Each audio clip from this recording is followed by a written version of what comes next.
Hello and welcome, I'm CuddlyJay, and today we'll be looking at a Journeyman Prowling Staff Budget PvE build, alright? This is the cheapest you can get right now. These just dropped, they just released, so they're very expensive. The other ones, they were like 1 million plus, so it's a bit hard to make a budget build on those, but on the Journeyman one here, we can definitely make a budget version. So let's get straight into this, shall we? Alright, so for our first ability, we have the Reality Fissure.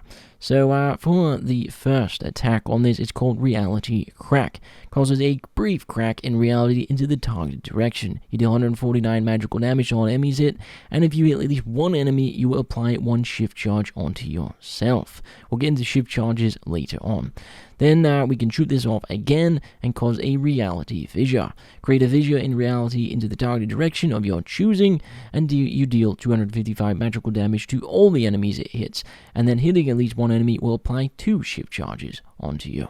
And then shift charges are consumed to empower the abilities of your shape, so of your farm. So whenever you transform into your shape, these will help with that. Next, I've gone with Positional Drift. You can, of course, start off with Distortion, but personally, I really like Positional Drift. You shoot out tendrils in a targeted direction, pulling up to 5 enemies towards you. You then root those enemies for 1.49 seconds, and then you deal 158 magical damage to all the enemies it hits. Each enemy it hits, you apply 1 shift charge onto you for up to 2 times. And then, as I said, shift charges, alright, are consumed to empower the abilities of your shape that you'll be transforming into. Alright, so now let's get into the actual transformation part of this, the cool part that they've added to the game, and that is the Shadow Panther transformation. You'll pop this and you will transform into a Shadow Panther for up to 12 seconds. This changes your abilities and stats. So basically you become offensive, high, your defenses will be low, and then your energy regeneration is very high. So when you become the Panther, let's say you were low on mana, this will get you all of your energy mana back. Now, on the Prowl is the ability to, for this, so if there are no enemies around you in a 9-meter radius for 1 second, you will turn invisible to other players, but reduce your movement speed by 30%. Kind of like a real Panther, where they're in a forest and you don't know where they are until they're on you. But while invisible, enemies within a 25-meter radius will be alerted. Let's finish off with the End transformation next. This is just a button you'll press to turn back into your human form. Now, for our 2 abilities as a Panther, you will have the good old Pounce, alright? So Pounce is just a mobility damage ability, so you leap towards a targeted position, dealing 307 physical damage in a 4-meter radius upon impact. Hitting an enemy player will reduce the cooldown of this ability by 50%, but this is a budget PvE build, so you're probably most likely not going to be hitting any enemy players with this. Next, we have the Sinister Swipe. So basically, once you turn into your Panther form, you'll be using this. So for your first and second swipe, you'll charge through the target enemy, dealing 223 physical damage. And then this will consume 2 shift charges from your bar. So if you look at your blue bar, it will go down blue because they've consumed the shift charges, if that makes sense. Now, for your third sinister swipe you'll be using, you'll do the same as your first and second. You'll deal the same amount of damage, 223 physical damage. You'll charge through them, but the next part is very important.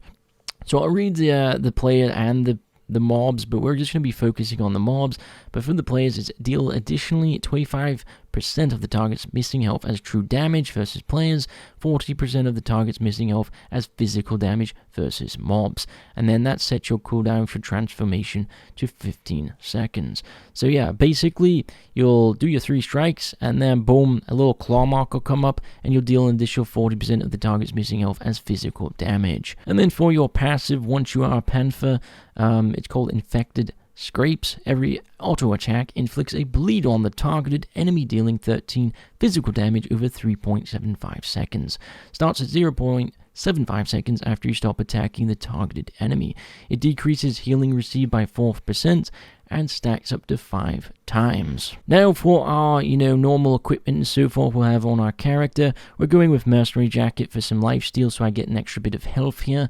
So just pop this, it'll restore 91 health whenever you deal direct damage within the next 6 seconds, and hopefully you get quite a bit of health. Usually I'll pop this off, and then I'll pop off the Reality Fissure as well. And then do my auto attacks. Then we went with Swiftness, which increases your auto attack speed by 12%. Then we've gone with the Soldier Helmet. I wanted a block like a parry, so we've gone with block here. Just press this when you feel, not safe and you need to use it, and then you won't take any damage. And then we, of course, went with Toughness to increase our defense. Then for our shoes or boots here, we've gone with Guardian Boots, and we're going with Rejuvenating Sprint to give us 80% move speed and heal us for some more health, 98 health over 5 seconds. And then we've gone with the passive Toughness once again to increase our defense. I just went with a normal bag, and then for our capes, if you can afford it, go with a Fetford cape. If you can't, just go with a normal one. But the Fetford cape's just activates when you perform an auto attack. You release a chain lightning at the target enemy, and then it jumps between the closest enemies within 9 meters of the last enemy it hits, dealing 173 magical damage. It can hit the same target twice, but it can hit up to 4 targets. But yeah, if you can afford the Fetford cape, go with this one. Then for our potions and all, I went with Healing Potion. I think it's a good one to go with this, just to, so we can get a bit more health while we're in combat. And then I went with Carrot Soup. So if you consume this in between your, combat, when you're outside of combat, you get 100% health regeneration for 30 minutes. Overall, I hope you enjoyed the video. If you did, please leave a like and subscribe. It helps my channel grow big time. Of course, leave some comments too if you have any, questions about the build and so forth. And finally, come check me out on Twitch. I do stream other games, and maybe I'll start streaming Albion online soon if I feel like it. Anyway, I hope you enjoyed the video, and I'll see you in another one.